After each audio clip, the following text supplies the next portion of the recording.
Hello students, स्वागत है आप सभी का मैग्नेट ब्रेन्स की इस प्लेटफॉर्म पर जहां मिलता है आपको बिल्कुल ही free and quality education from kindergarten to class 12th। मैं शुभम श्रीवास्तव स्वागत करता हूं आप सभी का class 12th biology NCERT exemplar की सीरीज में, जहां आज के इस लेक्चर में हम लोग डिस्कस करने वाले हैं chapter number 8 human health and disease से केस बेस्ड क्वेश्चंस। तो आखिरकार हम अपने इस चैप्टर के केस बेस पर आ गए। कहने का मतलब यह है कि हमने अपने इस चैप्टर से इसके माइंड मैप को कंप्लीट किया, इसके मल्टीपल चॉइस क्वेश्चंस को देखा, इससे वेरी शॉर्ट को देखा, शॉर्ट को देखा, लॉन्ग को देखा, और अब लास्ट में हम देखने वाले हैं केस बेस्ड क्वेश्चंस। तो हम ये मान के चल रहे हैं कि इस चैप्टर से ऑलमोस्ट हमारा सब कुछ कंप्लीट हो चुका है। हमारे कॉन्सेप्ट्स हमने कई बार बहुत सारे ये जो हमने एमसीक्यूज को सॉल्व किया, वेरी शॉर्ट, शॉर्ट, लॉन्ग, ये सब को सॉल्व किया, तो हमारा जो रिवीजन है वो कई बार होता चला गया और एक final touch in the form of case based questions हम देख करके अपने इस चैप्टर को खत्म करेंगे। एक इंफॉर्मेशन आपके लिए कि मैग्नेट ब्रेन्स ने लॉन्च किया है अपने बुक्स को। ये एक ऐसे बुक्स हैं जिसको बहुत ही स्पेशल तरीके से डिजाइन किया गया है। ऐसे बुक्स हैं जिनको अगर आप पढ़ते हो तो आप अपने एग्जाम में बहुत ही ज्यादा अच्छा स्कोर करने वाले हो। तो ये बुक्स हमें मिलेंगी कैसे? तो इसके लिए आपको जाना पड़ेगा इस वीडियो के डिस्क्रिप्शन बॉक्स में, वहां पर लिंक अवेलेबल है, उस लिंक को फॉलो करना है और आपको ये सारे बुक्स जो हैं वो मिल जाएंगी। अभी हमारे पास लिमिटेड बुक्स हैं, लेकिन सारे क्लासेस के बुक्स पे काम चल रहा है। जल्द ही आपको सारे क्लासेस के बुक्स मिलने वाले हैं, तो बने रहना है मैग्नेट ब्रेन्स के साथ। एक एक करके देखते हैं कि हमसे कौन कौन से क्वेश्चंस पूछे गए हैं इस केस बेस्ड में। तो पहला सवाल हमारे सामने आ चुका है। पहला सवाल कहता है हमसे कुछ ऐसा कि read the following and answer any 4 questions from 1 to 5 given below. तो यहां पर क्या है ना कि यहां पर हमारे पास, यहां पर इन्होंने कहा है कि यहां पर किसी 4 क्वेश्चंस के आंसर को आप दे देना। 5 क्वेश्चंस यहां दे रखे हैं। इस पैराग्राफ को हमें रीड करना है। इस पैराग्राफ को रीड करने के बाद इसमें से कुछ कुल 5 क्वेश्चन हमसे पूछे गए और हमें कह रहा है ऐसा कि किन्हीं 4 का आप आंसर कर दे, लेकिन हम 5 का आंसर करेंगे। तो पहले हम एक एक करके पहले इस पैराग्राफ को हम लोग रीड करते हैं कि ये कहना क्या चाहता है। तो कह रहा है कि रिया स्टडीज इन 2nd स्टैंडर्ड।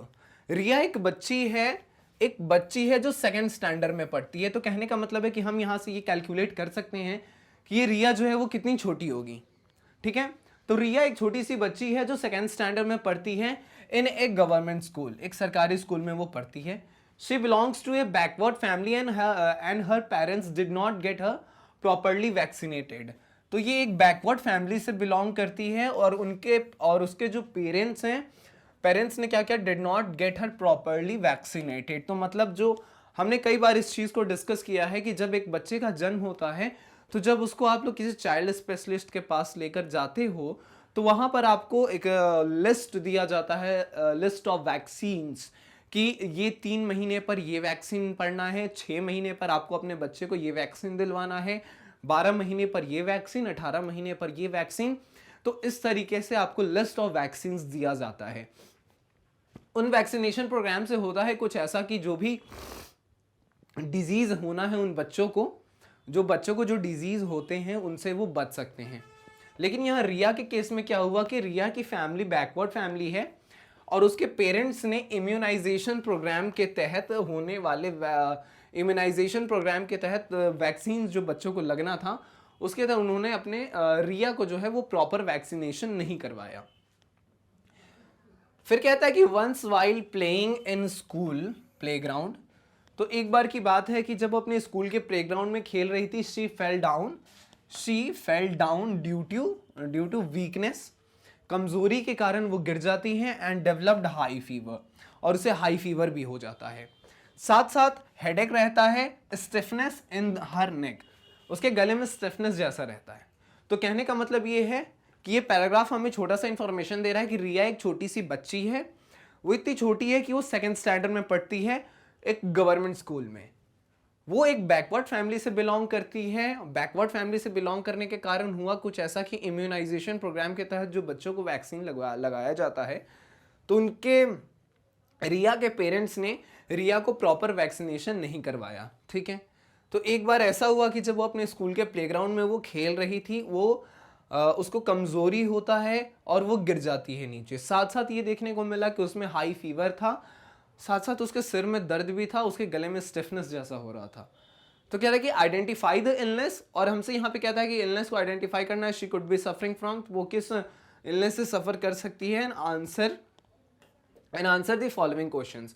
और इसके बाद हमसे कुछ क्वेश्चंस पूछे गए हैं, उसका हमें आंसर करना है। तो पहले आप इसको नोट कर लो, इसका स्क्रीनशॉट निकाल लो कि ये हमारे पास ये डेटा है। अब इसके बाद हमें क्वेश्चंस के आंसर को करना है, ठीक है।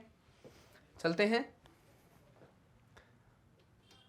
तो ये पहला सवाल हमारे सामने आ गया है, ठीक है। पहला सवाल आ गया है, लेकिन उसके पहले यहाँ जो कुछ लक्षण दे रखे थे हम उसको इधर नोट करना चाहते हैं। दैट इज कि उसको एक तो नंबर 1 पे हमें देखने को मिला कि उसे वीकनेस है, नंबर 1 पे देखने को मिलता है कि उसे वीकनेस है। नंबर 2 पे देखने को मिलता है कि उसको हाई फीवर भी है, साथ साथ उसे हाई फीवर है। और हाई फीवर के बाद उसे क्या है, उसे सिर में उसके दर्द है, हेडेक है, उसे हेडेक है। हेडेक के बाद क्या है, स्टिफनेस इन नेक, ठीक है, स्टिफनेस इन हर नेक, ठीक है। ये कुछ सिम्टम्स देख रखे हैं। अब यहां पर क्वेश्चन हमसे कहता है कुछ ऐसा कि the microbe responsible for Riya illness is, तो रिया जिस भी बीमारी से, जिस भी तरीके का उसको परेशानी है, उसके लिए कौन सा माइक्रोब जो है वो रिस्पॉन्सिबल है। तो यहां पर सबसे पहले हम इस क्वेश्चन को आंसर करने के लिए हम आएंगे इस वाले पार्ट पे, जहां हमें कुछ सिम्टम्स दे रखे हैं। इन सिम्टम्स को देखने के बाद हम कैलकुलेट करते हैं कि ये जो सिम्टम्स है ये कुछ कुछ पोलियो की तरह दिख रहा है, ये जो सिम्टम है ये कुछ कुछ पोलियो की तरह दिख रहा है, ठीक है। तो जरूर है कि इस रिया को जो है वो पोलियो होगा। अब पोलियो के लिए कौन सा माइक्रोब रिस्पॉन्सिबल है, हमें वो चेक करना है कि जो भी इस 1 2 3 4 में से 1 2 3 4 में से जो भी माइक्रो ऑर्गेनिज्म पोलियो के लिए जिम्मेदार होगा, जो पोलियो कॉज करवाता है, वो इस क्वेश्चन का करेक्ट आंसर हो जाएगा। हमारे पास है 4 ऑप्शन। पहला है vibrio cholerae, option number B में है एंटेरोवायरस, फिर ऑप्शन सी में हमारे पास plasmodium, and option number D में है हमारे पास माइकोबैक्टीरियम। तो एंटेरोवायरस जो होता है ये रिस्पॉन्सिबल होता है पोलियो के लिए, ये पोलियो के लिए रिस्पॉन्सिबल होता है। तो इस हिसाब से फिलहाल इस क्वेश्चन के लिए जो हमारा करेक्ट आंसर होना चाहिए वो होना चाहिए ऑप्शन नंबर बी। तो एक बार हम इसे क्रॉस चेक करना चाहेंगे। क्रॉस चेक में हमें समझ में आता है कि बिल्कुल ऑप्शन नंबर बी एंटेरोवायरस जो है वो हो जाएगा इस क्वेश्चन का करेक्ट आंसर। आप इसको नोट कर सकते हो, आप इसका स्क्रीनशॉट निकाल सकते हो। फिर हम चलते हैं अपने नेक्स्ट क्वेश्चन की तरफ कि उधर हमसे क्या पूछा जा रहा है, ठीक है। तो कहने का मतलब है कि यहां से फिलहाल हमें समझ में आया क्या कि रिया को जो है वो पोलियो हो रखा है, पोलियो है, और उसके लिए ये एंटेरोवायरस जो है वो रिस्पॉन्सिबल है, ठीक है। अब क्वेश्चन नंबर 2 आ गया हमारे पास। क्वेश्चन नंबर 2 कह रहा है कि which vaccine is administrated earlier would have saved Riya from illness she unfortunately contracted. तो कहने का मतलब ये है कि हमने देखा कि रिया के जो पेरेंट्स थे उन्होंने रिया को प्रॉपर वैक्सीन नहीं लगवाया, मतलब वैक्सीनेशन प्रोग्राम के तहत जो भी वैक्सीन लगना था रिया को, वो रिया को नहीं लगा। तो इससे क्या हुआ कि रिया को पोलियो हो गया। तो कहने का मतलब ये है कि कौन सा वैक्सीन अगर हम लगा देते टाइम पर, जब वैक्सीनेशन प्रोग्राम के तहत अगर हम टाइम पे कौन सा वैक्सीन हम रिया को लगाते जिसके वजह से रिया को पोलियो जो आज हुआ है वो पोलियो ना होता। तो कह रहा है कि वही कह रहा है कि if administrated earlier would have saved Riya from illness she unfortunately contracted. तो इसके लिए हमारे पास 4 ऑप्शन है। एक है हमारे पास सैल्क वैक्सीन, दूसरा है हमारे पास MMR वैक्सीन, तीसरा है हमारे पास BCG वैक्सीन, फिर है हमारे पास वेरिसेला वैक्सीन। तो ये हमारे पास 4 वैक्सीन हैं। तो ये 4 वैक्सीन हमारे पास ऑप्शन में दे रखा है। हमें देखना है कि पोलियो कौन सा वैक्सीन लगाते जिससे हम पोलियो से बच सकते हैं। तो पोलियो से बचने के लिए सैल्क वैक्सीन का यूज किया जाता है। तो इस हिसाब से इस क्वेश्चन के लिए ऑप्शन नंबर ए जो है ये होगा हमारा करेक्ट आंसर। एक बार हम क्रॉस चेक करते हैं तो क्रॉस चेक में भी हमें समझ में आता है कि बिल्कुल हमारा ऑप्शन ए जो है ये हो जाएगा हमारा correct answer for this question. आप इसको भी नोट कर सकते हो, इसका भी आप स्क्रीनशॉट चाहो तो निकाल सकते हो। फिर हम चलते हैं अपने नेक्स्ट क्वेश्चन की तरफ कि तीसरा क्वेश्चन हमसे क्या पूछा जा रहा है। तीसरा क्वेश्चन हमारे सामने आ चुका है। अब तीसरा क्वेश्चन क्या है कि the disease that Riya has contracted spreads through. तो सबसे पहली बात है रिया को क्या हो रखा है, तो रिया को हो रखा है पोलियो, ठीक है। अब पोलियो कैसे फैल सकता है, अगर एक से दूसरे में जाना है तो कैसे जाएगा, इसके लिए हमारे पास है चार ऑप्शन है। पहला है, कह रहा है कि bite of an infected mosquito. तो पहले हम यहाँ पे डिस्कस कर लेते हैं पोलियो के बारे में कि ये जो हमारा ये जो GIT होता है, that is gastro intestinal tract जिसे हम बोलते हैं। मतलब अगर हम सीधा सीधा बात करें तो हमारा जो एलिमेंट्री कैनाल है, इधर से इसका स्प्रेड जो है वो हो पाता है। ठीक है, तो यहाँ पर पहला ऑप्शन हमारे पास है कि bite of an infected mosquito. अगर कोई इन्फेक्टेड मॉस्किटो अगर आपको आकर के काटता है तो आपको ये बीमारी जो है वो हो सकता है। दूसरा ऑप्शन है हमारे पास कि bite of an infected dog. तो कोई इन्फेक्टेड डॉग है, उसके काटने के कारण आपको ये हो सकता है। तीसरा है हमारे पास फीकल ओरल रूट, और चौथा है हमारे पास direct contact with the infected person. तो इस केस में क्या है कि ये जो ऑप्शन नंबर सी दिख रहा है, ये ऑप्शन नंबर सी को हम इस वाले चीज से रिलेट कर सकते हैं, दैट इज की GIT, फीकल ओरल रूट। तो ये हमारा GIT ट्रैक का एक पार्ट हो जाएगा। तो इस हिसाब से हमारा ये जो ऑप्शन नंबर सी है ये हो जाएगा करेक्ट आंसर, क्योंकि यही वो क्योंकि फीकल ओरल रूट जो है, इसके थ्रू जो है वो डिजीज जो है वो स्प्रेड हो सकता है। एक बार हम क्रॉस चेक करना चाहेंगे। क्रॉस चेक में भी समझ में आता है कि बिल्कुल हमारा ऑप्शन सी जो है ये हो जाएगा हमारे correct answer for this question. आप इसको भी नोट कर सकते हो, स्क्रीनशॉट निकाल सकते हो। फिर हम चलते हैं अपने नेक्स्ट क्वेश्चन की तरफ, क्वेश्चन नंबर 4 की तरफ, कि उधर हमसे क्या पूछा जा रहा है। ठीक है, क्वेश्चन नंबर 4 पे अब हम आ जाते हैं।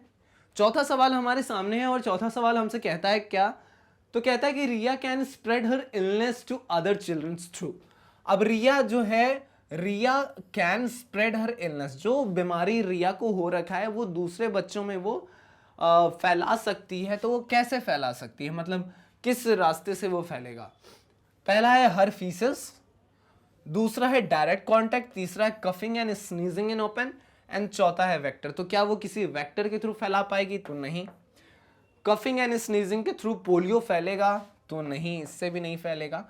डायरेक्ट कॉन्टैक्ट से भी नहीं फैलेगा। और हमने पिछले क्वेश्चन में देखा था कि पिछले क्वेश्चन में जो हमारे पास जो भी ऑप्शंस थे, that is the faecal oral route. तो यहां से हमें समझ में आता है कि जो इसका फीसेस है, इसके थ्रू ये इन्फेक्शन जरूर फैल सकता है from one body to another. तो इसको एक बार क्रॉस चेक करते हैं। क्रॉस चेक में भी समझ में आता है कि बिल्कुल हमारा ये वाला जो ऑप्शन है ये बिल्कुल सही है। तो सही है, तो इसको भी आप नोट कर सकते हो, इसको भी आप स्क्रीनशॉट चाहो तो निकाल सकते हो।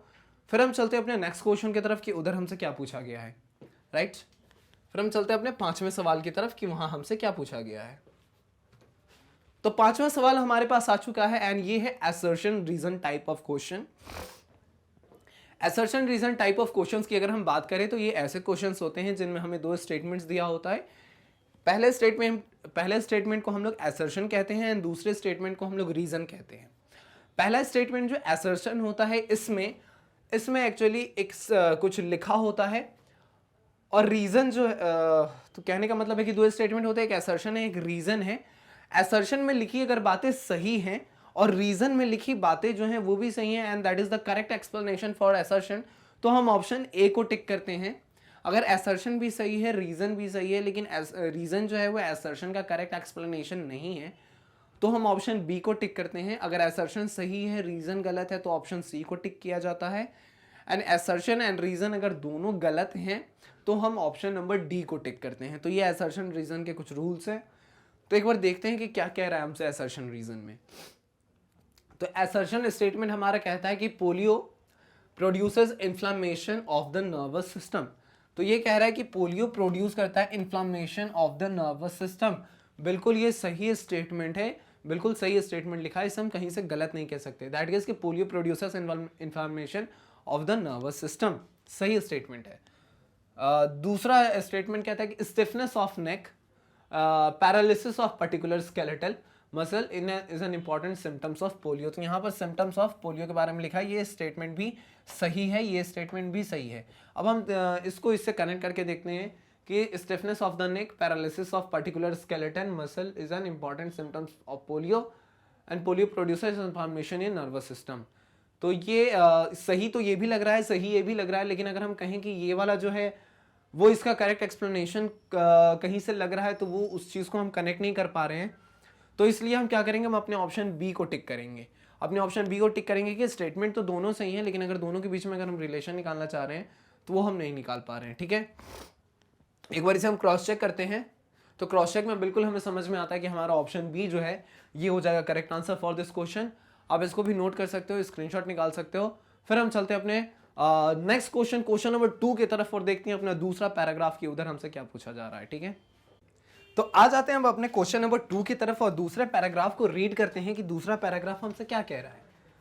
तो दूसरे क्वेश्चन पर हम आ चुके हैं और दूसरा पैराग्राफ हमसे कहता है कि read the following and answer any 4 questions from 1 to 5 given below.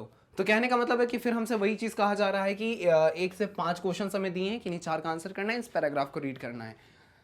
तो कह रहा है कि X and Y are communicable diseases whereas W and Z are non communicable disease.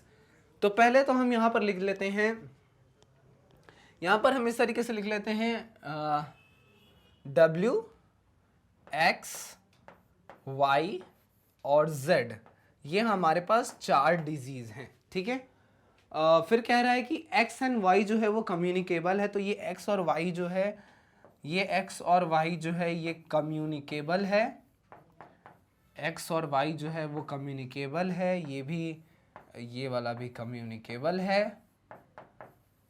और फिर कह रहा है साथ में कि W and Z are non communicable, तो ये जो है ये नॉन कम्युनिकेबल है।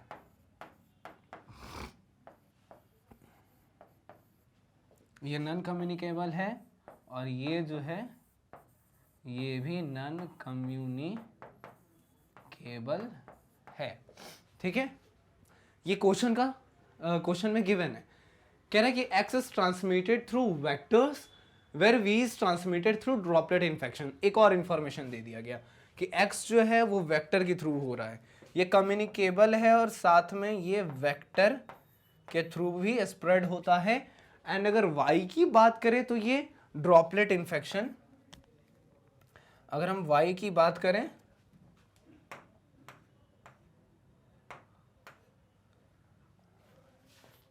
तो यहां पे हमें पता चल रहा है कि ये ड्रॉपलेट इन्फेक्शन हो रहा है। ठीक है, फिर W एंड Z पे आते हैं। ठीक है, W is cause due to the hormonal deficiency, तो W जो है इसके पीछे हार्मोन डिफिशियंसी है, हार्मोन डिफिशियंसी यहां पर दिखता है हमें, ये क्वेश्चन में गिवन है। और Z is a degenerative disease, और D जो है वो डीजेनरेटिव डिजीज है। ठीक है, ये क्वेश्चन में हमारे पास गिवन हो गया। अब कह रहा है कि based on the above information answer the following questions. तो ये इंफॉर्मेशन हमारे पास है और इंफॉर्मेशन के बेसिस पे हमें कुछ क्वेश्चंस दिए जाएंगे, उन क्वेश्चंस का हमको आंसर करना है। क्या है कि W जो है वो नॉन कम्युनिकेबल डिजीज है जो कि हार्मोन के डिफिशियंसी के कारण हो रहा है, और फिर कह रहा है कि X जो है वो कम्युनिकेबल डिजीज है जो वेक्टर के कारण, इसमें वेक्टर जो है वो रिस्पॉन्सिबल है। Y जो है ये भी कम्युनिकेबल है, ये ड्रॉपलेट इन्फेक्शन। Z जो है वो नॉन कम्युनिकेबल है, साथ साथ वो क्या है कि वो एक डीजेनरेटिव डिजीज है। ठीक है, एक एक करके क्वेश्चंस पे आते हैं। तो क्वेश्चन आ गया हमारा, कहता है आइडेंटिफाई WXYZ।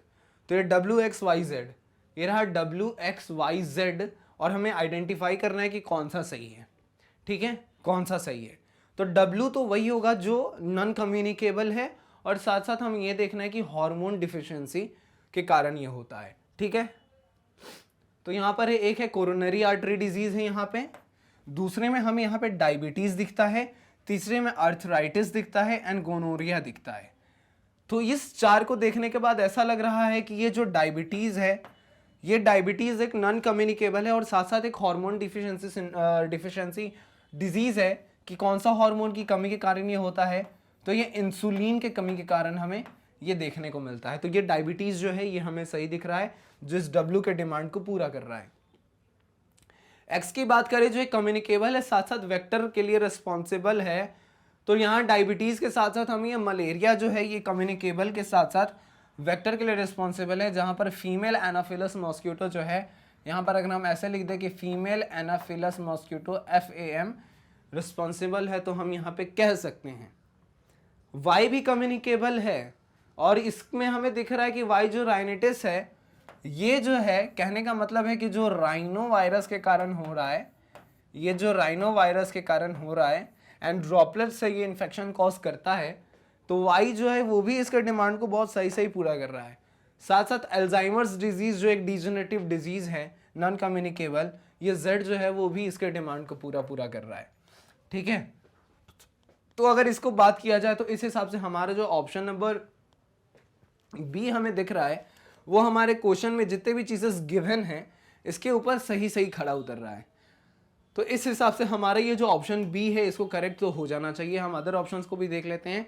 तो डब्ल्यू कहता है सबसे पहला ऑप्शन की कोरोनरी आर्टरी डिजीजेस, एक्स में कह रहा है कि वो कोलेरा होगा, चिकनगुनिया, और यहाँ पे फिर कहता है हाइपरटेंशन। ऑप्शन सी कहता है अर्थराइटिस, एक्स इज एड्स, फिर है सिगेला, और ये है प्लेग, वो gonorrhoea, diphtheria, pertussis and anthrax. तो इन सबको देखने के बाद ऑप्शन बी जो है ये सबसे ज़्यादा परफेक्ट एंड सबसे ज़्यादा एक्यूरेट लगता है। तो ऑप्शन बी हमारा करेक्ट आंसर हो जाएगा। एक बार क्रॉस चेक करते हैं, तो क्रॉस चेक में भी हमें समझ में आता है कि हाँ ऑप्शन बी जो है वो कुछ क्वेश्चंस के डिमांड को सबसे ज़्यादा अच्छे तरीके से फुलफिल कर रहा है। तो ऑप्शन बी हमारा आंसर हो जाएगा। ठीक है, इसको भी आप नोट कर सकते हो, स्क्रीनशॉट निकाल सकते हो। फिर हम चलते हैं अपने क्वेश्चन नंबर 2 की तरफ कि उधर हमसे क्या पूछा जा रहा है।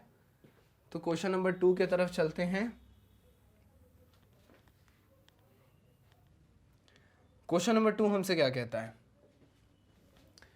क्वेश्चन नंबर 2 हमसे कहता है कि सेलेक्ट द करेक्ट स्टेटमेंट, और हमें यहां पर करेक्ट स्टेटमेंट को सेलेक्ट करना है। हमारे पास है 4 ऑप्शंस, चारों ऑप्शंस को एक एक बार हम पढ़ेंगे और फिर हम चुनेंगे कि जो सबसे सही है वो कौन सा है।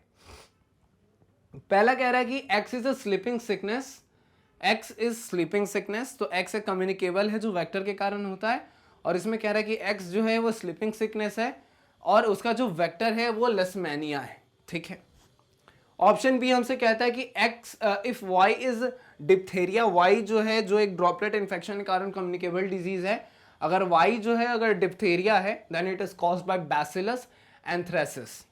ठीक है, इसको भी समझ गए। ऑप्शन सी कहता है कि if W is hypothyroidism, W जो एक नॉन कम्युनिकेबल डिजीज है और ये किसी हार्मोन के डिफिशिएंसी के कारण हो रहा है। ठीक है, हार्मोन के डिफिशिएंसी के कारण हो रहा है, तो कहता है कि W is the hypothyroidism, W जो है वो हाइपोथायरॉयडिज्म है, नॉन कम्युनिकेबल है, अभी तक तो ये सही सही दिख रहा है। Then it is caused by the deficiency of thyroxine hormone, तो बिल्कुल ये थायरोक्सिन हार्मोन के कमी के कारण होता हुआ दिखाई देगा। तो क्वेश्चन के डिमांड को जो क्वेश्चन में जो गिवन है उसको ये वाला स्टेटमेंट कुछ सही तरीके से फुलफिल कर रहा है।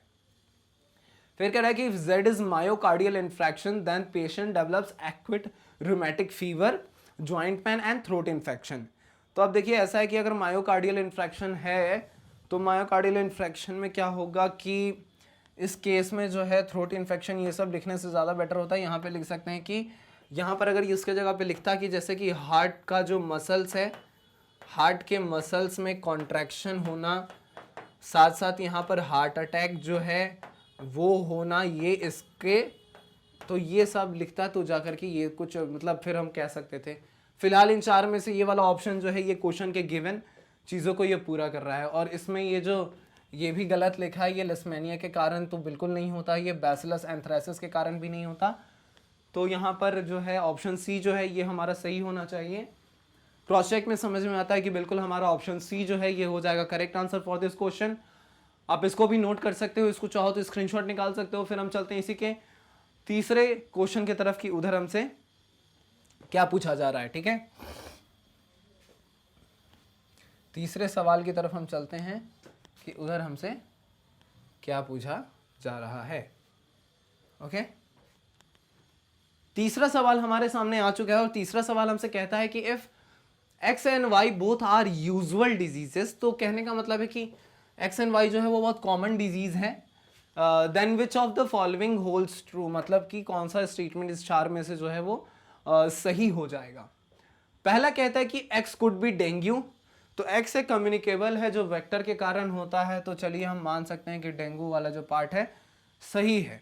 And Y could be AIDS caused by HIV, और वाई जो है वो कम्युनिकेबल है जो ड्रॉपलेट इन्फेक्शंस के कारण भी हो सकता है। तो ये रहा हमारे पास ऑप्शन ए। लेकिन बात की जा रही है यूजुअल डिजीज की। फिर कहता है कि Y could B chikungunya, sorry x could be chikungunya. X जो है कम्युनिकेबल है जो वेक्टर के कारण होना है, and where is Y could be rhinitis. Y जो है ये वाला तो सही लग रहा है, कुछ वाई वाला पार्ट जो है उसका। फिर कह रहा है कि x could be hepatitis. X जो है वो हेपेटाइटिस कॉज करवाएगा, कम्युनिकेबल है जो वेक्टर के कारण होता है। Where is Y could be rabies, और वाई जो है वो रैबिश हो सकता है। एंड ऑप्शन डी कहता है कि x could be chicken pox. जो है एक्स जो है कम्युनिकेबल वेक्टर जो है चिकन पॉक्स के कारण चिकन पॉक्स होगा, जो वेरिसेला जूस्टर के कारण होता है, वायरस है वो। और जो वाई है, Y could B yellow fever, जो है वो फ्लैवी वायरस के कारण हो रहा है। ठीक है। और यहाँ पर बात की जा रही है यूजुअल डिजीज की। मतलब कि यूजुअल डिजीज कहने का मतलब है कि बहुत ज़्यादा, मतलब वो बहुत ज़्यादा डेडली डिजीजेज नहीं होने चाहिए। तो यूजुअल डिजीज की बात की जा रही है। तो यहाँ पर इस हिसाब से जो पहला ऑप्शन है उसमें HIV एड्स आ चुका है। तो पहला ऑप्शन जो है उसको यूजुअल डिजीज़ के कैटेगरी में हम नहीं रखेंगे। और इस हिसाब से ऑप्शन बी जो है वो कुछ हमें सही दिख रहा है। तो ऑप्शन बी को हम टिक करते हैं और एक बार क्रॉस चेक करते हैं। तो क्रॉस चेक में हमें समझ में आता है कि ऑप्शन नंबर बी जो है वो सही हो जाएगा, ज़्यादा मोर एक्यूरेट हो जाएगा अकॉर्डिंग टू द क्वेश्चंस और गिवन इंफॉर्मेशन। तो हम ऑप्शन बी को टिक करेंगे। इसको भी आप नोट कर सकते हो, स्क्रीनशॉट निकाल सकते हो। फिर हम चलते हैं अपने क्वेश्चन नंबर 4 की तरफ कि उधर हमसे क्या पूछा गया है। ठीक है। चौथा सवाल हमसे क्या पूछा गया है, चौथा सवाल हमसे क्या पूछा गया है इसी कैटेगरी में। तो चौथा सवाल हमारे सामने आ चुका है। और चौथा सवाल हमसे कहता है कि if X and Y both are bacterial disease, X जो है वो भी बैक्टीरिया के कारण हो रहा है और वाई जो है वो भी बैक्टीरिया के कारण हो रहा है, then select the correct match from the following. तो इसमें से जो है वो करेक्ट मैच निकालना है हमें कि जो सबसे ज़्यादा करेक्ट मैच हमें दिख रहा है। ठीक है। करेक्ट मैच जो हमें दिख रहा है उसकी बात हमें करनी है। तो करेक्ट मैच हम इसमें से कैसे फाइंड करेंगे, तो जहां भी x और x लिखा है, मतलब ऑप्शन ये वाला ऑप्शन और ये वाले ऑप्शन में हमें हमेशा ध्यान रखना है कि इसके लिए जो है वो वेक्टर रेस्पॉन्सिबल होना चाहिए।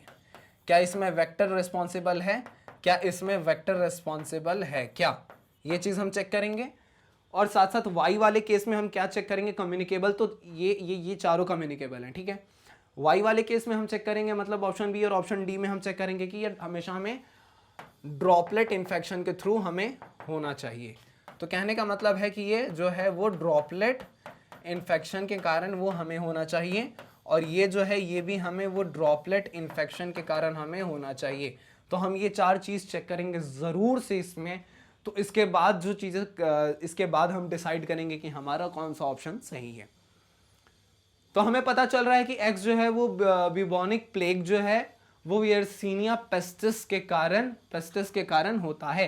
तो ये वाला जो ऑप्शन है ये बिल्कुल सही इंफॉर्मेशन यहां तक के लिए गिवन है, यहां तक ये सही इंफॉर्मेशन है। दूसरे में जो वाई है, लेप्रोसी है, ये मायोबैक्टीरियम लेप्राई के कारण हो रहा है। तो ये वाला इंफॉर्मेशन जो है ये भी गलत नहीं है। अच्छा, तो एक्स जो है वो वोपिंग कफ है जो कि बॉर्डेटेला पर्ट्यूसिस के कारण होता है। तो ये भी कुछ ठीक है। वाई की बात करें तो बॉट्यूलिज्म जो है ये कोलेस्ट्रीडियम बॉट्यूलिनम के कारण होता है। तो ये भी सही है। अब कहने का मतलब है ये भी सही है, ये भी सही है, ये भी सही है, ये भी सही है। और क्वेश्चन में भी हमसे कहता है कि करेक्ट को टिक करना है, तो हम चारों को टिक कर देंगे क्या। तो क्योंकि ये चारों सही है तो अब हम अपने जो पहले ही हमारे पैराग्राफ में जो इन्फॉर्मेशन दिया था उसका सहारा लेंगे। कहने का मतलब है कि एक्स जब भी होगा, एक्स कैसा होगा, वेक्टर के थ्रू होगा, और वाई जब भी होगा वो कैसा होगा, वो ड्रॉपलेट इन्फेक्शन के कारण होगा। तो वाई जो है वो बॉट्यूलिज्म जो है ये ड्रॉपलेट इन्फेक्शन के कारण होता है। तो नहीं, ये गलत हो जाएगा। ऑप्शन सी की बात करें तो वूपिंग कफ की बात करें तो क्या कहता है, वूपिंग कफ जो है वेक्टर के कारण होता है। तो ना, ये गलत हो जाएगा। लेप्रोसी जो है ड्रॉपलेट इन्फेक्शन कारण, ये गलत हो जाएगा। ब्यूबोनिक प्लेग जो है जो अर्सीनिया पेस्टिस के कारण होता है उसमें वेक्टर रिस्पॉन्सिबल है, तो हाँ है। तो इस हिसाब से ऑप्शन ए जो है ये हमारा करेक्ट होना चाहिए। एक बार क्रॉस चेक करते हैं। तो क्रॉस चेक में भी समझ में आता है कि ऑप्शन ए जो है वो हो जाएगा हमारा correct answer for this question. चाहो तो आप इसको नोट कर सकते हो, स्क्रीनशॉट निकाल सकते हो। फिर हम चलते हैं अपने इसी क्वेश्चन के 5वें पे कि उधर हमसे क्या पूछा गया है। ठीक है, उधर हमसे क्या पूछा गया है, चलते हैं उधर, चलते हैं इधर। अगेन यहाँ हमारे पास आ चुका है हमारा ऑप्शन नंबर, यहाँ से अब हम इसे इरेज करते हैं अपने इस इंफॉर्मेशन को, हमने देखा बहुत। अब एक हमारे पास लास्ट में है assertion reason type of question. Assertion reason में, असर्शन में कहता क्या है कि communicable diseases could be contagious और नॉन कंटेजियस। ठीक है, यहां पर अगर हम बात करें तो communicable diseases can be contagious और नॉन कंटेजियस। ठीक है, और रीजन में कहता है हमारे पास कि diseases that spread through vectors are non contagious disease. ठीक है, तो कहने का मतलब ये है कि पहला स्टेटमेंट भी कहीं से गलत नहीं है, पहला स्टेटमेंट भी सही कह रहा है कि कम्युनिकेबल डिजीज जो है वो कंटेजियस भी हो सकता है, नॉन कंटेजियस भी हो सकता है। ठीक है, दूसरे में कहता है कि diseases that spread through vectors, जो डिजीज वेक्टर के थ्रू स्प्रेड होते हैं वो क्या होते हैं, कैसे, तो वो होते हैं नॉन कंटेजियस डिजीजेस वो होते हैं। ठीक है, आपकी बात भी हमने मान ली, लेकिन यहाँ से हमें कहीं नहीं दिख रहा है कि रीजन जो है वो इस असर्शन को सपोर्ट कर रहा है। तो कम्युनिकेबल डिजीज भी ये वाला भी पार्ट सही है, ये वाला भी पार्ट भी सही है, तो लेकिन ये कहीं से इसको रिलेट नहीं कर रहा है, तो हमको यहाँ पर ऑप्शन बी के साथ जाना पड़ेगा। तो हम ऑप्शन बी को टिक करेंगे। तो ऑप्शन बी यहाँ पर हम चेक में समझ में आता है कि ये हो जाएगा हमारे correct answer for this question. चाहो तो नोट कर सकते हो, स्क्रीनशॉट निकाल सकते हो। फिर हम चलते हैं इसी के तीसरे सवाल की तरफ और पढ़ते हैं वो पैराग्राफ की उधर हमसे क्या पूछा गया है। ठीक है, तो आ जाते हैं हम अपने तीसरे सवाल की तरफ कि तीसरा सवाल हमसे क्या कहता है। तीसरा सवाल, उसका गिवन स्टेटमेंट क्या है, तो ये हमारे सामने आ चुका है हमारे तीसरा सवाल। और तीसरा पैराग्राफ भी हमसे वही कहता है कि 5 दिए हैं, आप किन्हीं 4 का जवाब दे देना इसको पढ़ने के बाद, लेकिन हम फिर वही 5 के 5 का जवाब देने वाले हैं। तो यहां पर क्या है कि पैराग्राफ में कुछ लिखता है कुछ ऐसा, एक बार हम ध्यान से पढ़ना होगा। लिखता है कि group of teenagers were involved in a drug abuse. तो देखिए यहां पर आ जाता है केस हमारे ड्रग एब्यूज का। तो ग्रुप ऑफ टीनेजर्स है, टीनेजर्स का एक ग्रुप है जो कि ड्रग एब्यूज में इन्वॉल्व है। कहता है कि they used syringes and needles to inject drugs. अब यहां पे हाईलाइट देखते चलना कैसा है, तो यहां पे क्या कर रहे हैं कि वो यूज कर रहे हैं किस चीज का, तो सिरिंजेस का एंड निडल्स का टू इंजेक्ट ड्रग्स। अब यहां पर ऐसा है कि इंजेक्ट किया जा रहा है सिरिंज एंड निडल से, तो इस निडल्स के ऊपर क्या है कि ब्लड जो है वो जरूर लगता होगा। फिर कहता है कि they indulged in this habit when they become adults. अब क्या कह रहे हैं कि ये एडल्ट बन चुके हैं और ये इस चीज में अभी भी लगे हुए हैं। तो administration of drug through needles became a piece of cake for them. तो ये निडल के थ्रू इन ड्रग्स को लेना इनके लिए a piece of cake for them, कहने का मतलब है ये इनके लिए बहुत ही आसान सी चीज होगी, हैबिट हो गया इनका, इनको जरूर चाहिए होता था। तो Raj was the most active drug abuser. तो इस ग्रुप ऑफ टीनेजर में एक राज नाम का आदमी है, ये राज जो है वो इस ड्रग एब्यूज में सबसे ज्यादा इन्वॉल्व है, abuser amongst them, and used to take drugs in high profile parties. तो हाई प्रोफाइल पार्टीज में वो इन ड्रग्स का सेवन करता है। In a span of time he started losing weight. और फिर कह रहा है कि अभी कुछ समय में ऐसा हुआ है कि उसने अपने वेट को लूज करना स्टार्ट कर दिया है, एंड सफर्ड परसिस्टेंट डायरिया। और फिर उसे डायरिया हो गया उसको। कह रहा है कि he develop constant low grade fever.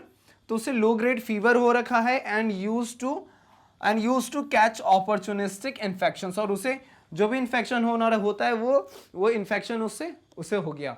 When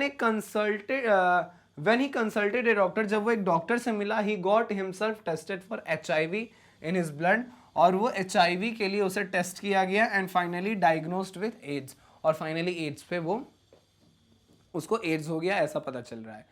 तो ये इंफॉर्मेशन क्या है हमारे पास कि टीनेजर्स का एक ग्रुप है जो कि ड्रग्स एब्यूज करता है, ड्रग्स लेते हैं। वो ड्रग्स कैसे लेते हैं, तो याद करना है सिरिंजेस और निडल्स की मदद से लेते हैं। तो कहने का मतलब है कि अगर कोई ए है, इसने वो निडल यूज किया तो इसके निडल में वो ब्लड लग गया, ठीक है। अब ये सेम निडल को बी ने, सी ने और डी ने यूज किया, तो ये सब में ये ब्लड जो है वो ट्रांसफर हो गया। तो फॉर एग्जांपल अगर इसको किसी तरीके का इन्फेक्शन होगा तो वो इन्फेक्शन सब में फैल सकता है, ठीक है। फिर क्या है कि जब वो बड़े हो जाते हैं फिर भी इन सब चीज़ों में लगे रहते हैं, निडल का यूज़ करते रहते हैं। राज जो है वो सबसे ज़्यादा एडिक्टेड था, सबसे बड़ा ड्रग एब्यूज़र था, हाई प्रोफाइल पार्टीज़ में वो इसको यूज़ करता था। समय के साथ उसका वेट जो है वो धीरे धीरे कम होने लगा, उसको डायरिया हो गया। Constant grade of low fever उसको रहता था, कांस्टेंट लो ग्रेड फीवर उसको रहता था, और कोई भी इन्फेक्शन उसको जल्दी हो जाता था। डॉक्टर से मिलने के बाद डॉक्टर को ऐसा समझ आया कि इसका इम्यून सिस्टम वीक हो रहा है। तो इम्यून सिस्टम वीक हो रहा है तो उसके लिए उन्होंने HIV का टेस्ट करवाया, और फाइनली ये HIV positive that is AIDS की बीमारी इसको है, ये पता चला। ये हमारे पास इंफॉर्मेशन। अब हमारे पास कुछ क्वेश्चंस हैं, हम उनको सॉल्व करेंगे, ठीक है। ये इंफॉर्मेशन हमें याद रखना है, आप इसको नोट कर सकते हो पहले कि इंफॉर्मेशन आपके पास नोट रहे, ठीक है। स्क्रीनशॉट ले लिया। अब हम चलते हैं अपने क्वेश्चंस की तरफ। तो पहला क्वेश्चन हमारे सामने आ गया है। पहला क्वेश्चन हमसे कहता है कि सेलेक्ट द इनकरेक्ट स्टेटमेंट। तो इनकरेक्ट स्टेटमेंट के बारे में हमें बताना है। पहला स्टेटमेंट कहता है कि it's is a disorder of cell mediated immune system of the body. तो पहला स्टेटमेंट कहता है कि AIDS is a disorder of cell mediated immune system of the body. तो ये जो स्टेटमेंट है ये बिल्कुल सही है, ये कहीं से गलत स्टेटमेंट नहीं है। तो ये स्टेटमेंट सही है, दैट इज वाई ये हमारा आंसर नहीं होने वाला। AIDS is caused by the human immunodeficiency virus. तो एड्स जो है वो इस HIV के कारण होता है। तो ये वाला जो स्टेटमेंट है ये भी सही है। तो ये भी इस क्वेश्चन का आंसर तो ये नहीं होने वाला है। फिर कह रहा है कि AIDS infections were detected in India for the first time in prostitutes of Chennai, Tamil Nadu in 1986। तो भारत में पहली बार ये जो बीमारी है एड्स वो चेन्नई के प्रोस्टिट्यूट्स में देखने को मिला था इन द ईयर 1986। तो ये इंफॉर्मेशन भी सही दे रखा है, तो ये स्टेटमेंट भी हमारा इसका आंसर नहीं होगा। फिर कहता है कि December 10 is recalled as world AIDS day. तो December 10 की बात की जा रही है, नहीं ऐसा नहीं है। December 1 अगर यहाँ लिखा होता तो December 1 को हम ये कहते हैं is recalled as the world AIDS day. तो ये वाला स्टेटमेंट तो यहाँ पे गलत हो गया। तो ये स्टेटमेंट गलत हो गया, इसलिए यही हमारा करेक्ट आंसर हो जाएगा, जस्ट बिकॉज कि यहाँ हमसे इनकरेक्ट स्टेटमेंट के बारे में पूछा जा रहा था। तो ऑप्शन डी हो जाएगा हमारे correct answer for this question. Cross check में समझ में आता है कि बिल्कुल हमारा ऑप्शन डी जो है यही हो जाएगा हमारा correct answer for this question. इसको भी आप नोट कर सकते हो, स्क्रीनशॉट निकाल सकते हो। फिर हम चलते हैं अपने दूसरे क्वेश्चन की तरफ कि उधर हमसे क्या पूछा जा रहा है। हमारा दूसरा क्वेश्चन हमसे क्या पूछ रहा है। दूसरा क्वेश्चन हमारे सामने आ चुका है और दूसरा क्वेश्चन हमसे कहता है कुछ ऐसा कि how do you think Raj got AIDS infection. अब आपसे पूछ रहा है कि राज जो है उसको एड्स का इन्फेक्शन कैसे हुआ होगा। तो याद करते हैं राज की कहानी।